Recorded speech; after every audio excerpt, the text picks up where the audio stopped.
Então, eu já ficava indo esse vai e volta. Eu estava trabalhando antes de entrar no programa em 2 hospitais. Então, eu ficava indo e saía de um, ia para outro. Lá em Curitiba.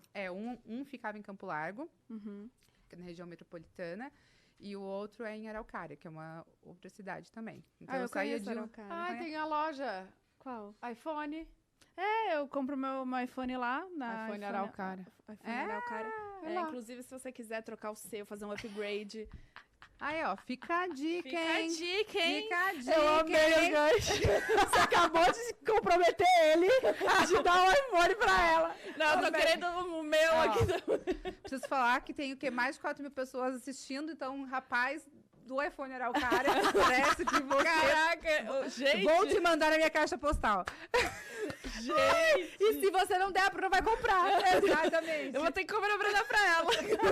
Ajuda aí um pouco, então. Mas eu conheço a Araucária, a minha avó também, né? A avó do Felipe, ela mora lá. Aí eu sempre dou uns pulos lá. É uma gostosinha, gente, amo. Ai. E o Campo Largo é o mesmo lugar onde faz o vinho Campo Largo ou não? Sim, sim. É?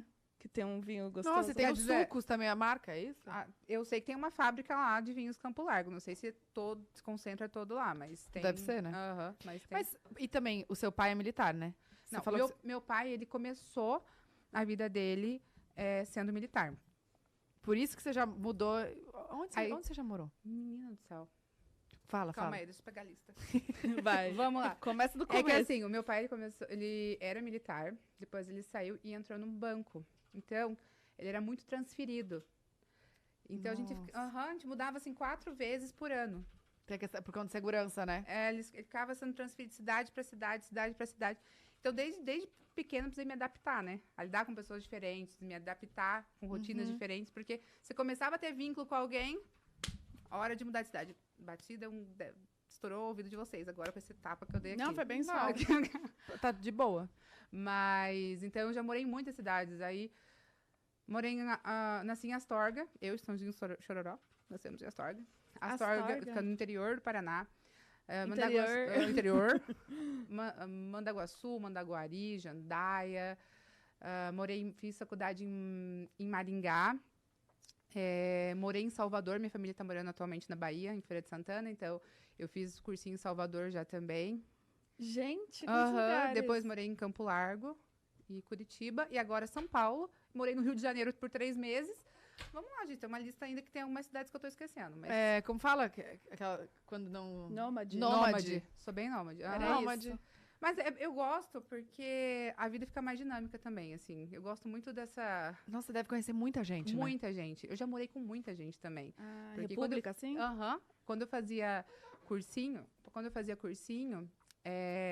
eu dividia apartamento, né? Uhum. Onde você fez cursinho? Fiz cursinho em Maringá. Em Maringá mesmo. Aham, depois na faculdade também, depois quando fiz cursinho também em Salvador. Então, eu dividi muito apartamento. Eu já morei sempre com muita gente. Já morei uma kitnet, 4 pessoas. Então, cada uma dormia num canto para estudar. Então, a gente ia se adaptando, assim. Você acha que foi isso que te ajudou a saber lidar o jogo de cintura dentro da casa do bebê? Acredito que sim. Acredito que foi 2 coisas. Eu acho que foi essas mudanças desde sempre. Então, aprender a respeitar o limite do outro e a se adaptar às situações.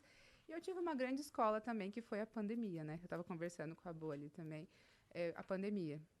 Então, o ambiente hospitalar, eu trabalhava em UTI, a gente já vivia um confinamento ali também. Na época da pandemia, a gente acabou ficando mais tempo no hospital, lidando com pessoas diferentes, especialidades diferentes.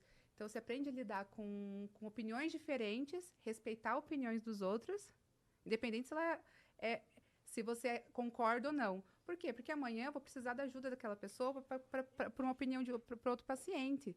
Então, você tem que ter sempre aprender a lidar com as pessoas. Jogo de cintura. Exatamente. Então, eu acho que tanto a adaptação ao ambiente foi devido às mudanças que eu já tive na minha vida inteira, mas saber lidar com as pessoas, eu acho que foi um ambiente hospitalar. E na pandemia, você falou que trabalhava em 2... Calma, agora você falou que estava trabalhando em 2 hospitais antes de entrar, né? Isso. Na pandemia, você trabalhou em 2 também? Na pandemia, eu trabalhei em um hospital, um hospital que é uma das maiores UTIs da América Latina. Então, nós tínhamos muitos leitos de UTI, muitos profissionais. Inclusive, fui visitar ontem o hospital. Qual que é o hospital? O Hospital do Rocio, que fica em Campo Largo. Ontem eu fui visitar também o pessoal. Até mostrei. Falei, gente, o quarto era... A Bô falou que viu. Mostrei. Falei, gente, acho que o quarto deserto era pequeno. O quarto, o estar médico é assim... O quarto era menor mesmo. Beliche, uma em cima da outra. Eu falei, já estava adaptada ao ambiente já. E a UTI não tinha janela, luz, barulho de monitor. Então, na pandemia, eu fiquei muito tempo, né? Então, assim, dormindo com um monte de gente. A gente dormia 5, 6 pessoas no mesmo quarto. Lidando com situações mais críticas, lidando com pacientes, com familiares, com histórias, porque todo paciente tem uma história. Então, lidando com a descoberta de uma doença nova que a gente teve que aprender a... Coloca um pouquinho o microfone aí mais perto da sua... Tô aqui me adaptando, aí, calma aí. Foi? Pode arrastar ele aqui. Ops. Pode fazer assim também, se quiser. Calma aí, gente. Achei que se eu mexesse, quebrava. Calma aí. Não, pode ficar à vontade, ó. Eu tava aqui assim, ó. Mas não tem problema. Aqui a gente tem um lema, que é quebrou, pagou. Tá tudo certo. Você tem uns bons milhões? A gente então, tá assim, não tem tranquilo. como negar, né? Então a gente já sabe que tá de boa. Agora eu quero saber a parceria do microfone que a Bu vai falar. Já que tem Gente, fone. compre Fone Surf. Compre aqui agora. Inclusive, se a um dia quebrar, eu vou pagar um pra ela dar pra aqui, pra Tatá. Então, mas na pandemia eu trabalhava nesse hospital. E eu trabalhei muito, muito, muito, muito. Eu imagino que ser médico não é fácil, né? Porque lida exatamente com as histórias das pessoas. Mas, assim, teve alguma muito marcante na pandemia ou durante a sua vida toda de médica? Alguma história muito marcante? Teve várias. Teve uma que eu contei até no programa, que foi do Jaime, depois nós fomos no Fantástico até. Eu vi. Isso. Também era um paciente que a equipe toda, quando eu falo, não é só eu, nós temos uma equipe multiprofissional, então a equipe inteira que ajudou a cuidar dos pacientes, que ajudam a salvar os pacientes. Mas também teve histórias que me marcaram que não tiveram desfecho positivo. Essas marcam a gente também de uma maneira, em um ponto que fica ali, Sim. assim, guardado. Assim. Teve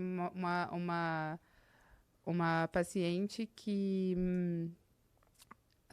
Ela tinha Covid e ela era puérpera.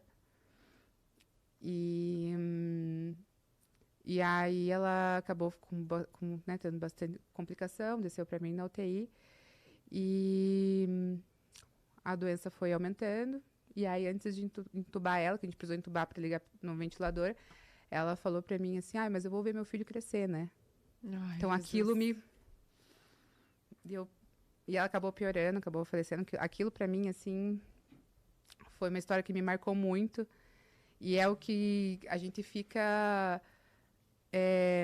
quando eu lembro disso, é o que eu uso como estímulo pra gente aproveitar a vida, sabe? Todas as vezes que eu tava falando até com a Bu ali, que eu sempre gostei muito de trabalhar. Eu amo o que eu faço. Então, às vezes eu não estava de plantão, eu voltava no hospital só para ver meus pacientes, para saber como que eles estavam. Mas teve um momento que, depois da pandemia, eu falei, eu preciso também olhar para mim com mais carinho, olhar para minha família, porque eu estava perto da família dos outros e, ao mesmo tempo, distante da minha. Sua. Então, Nossa. trabalhar num ambiente hospitalar, lidar com as histórias dos outros, até com essas histórias que, às vezes, a gente não tem um desfecho positivo, assim, que a gente gostaria, faz a gente sempre... A gente pega o que é de bom, assim, do tipo, o que eu preciso mudar na minha vida? O que eu preciso... Eu ainda estou aqui. Então, o que eu tenho que fazer para pegar e ser feliz, ficar, né, próximo dos meus também.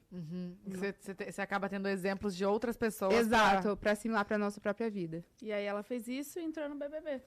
Não, eu tava falando pra ela, assim, fiquei num confinamento na época da pandemia e pensei, preciso aproveitar a minha vida. De repente tá eu, um ano depois, num confinamento de novo. Na vida. Não, exato. Mas isso é uma das coisas que eu sempre falei. Eu falava, gente, eu tava lá dentro, eu falava assim, eu não sei qual vai ser o desfecho daqui, mas eu vou me divertir. Você já se perguntou por que, mesmo usando os melhores produtos de skincare, sua pele ainda não está do jeito que você deseja? A resposta pode estar bem mais perto do que você imagina. Hoje vamos revelar o segredo que pode transformar sua pele e fazer você se apaixonar por ela novamente. Sabemos que a busca por uma pele bonita e saudável pode ser desafiadora. Manchas, espinhas, rugas e todos esses problemas podem abalar nossa autoestima. Muitas vezes investimos em produtos caros, mas não vemos resultados. A verdade é que muitas vezes o que está sabotando nossa beleza é um hábito comum e diário: o banho mal feito. Quando tomamos banho da maneira errada, danificamos a barreira protetora da pele, impedindo que qualquer hidratação ou produto faça efeito. Quer saber mais? Clique no link abaixo e descubra!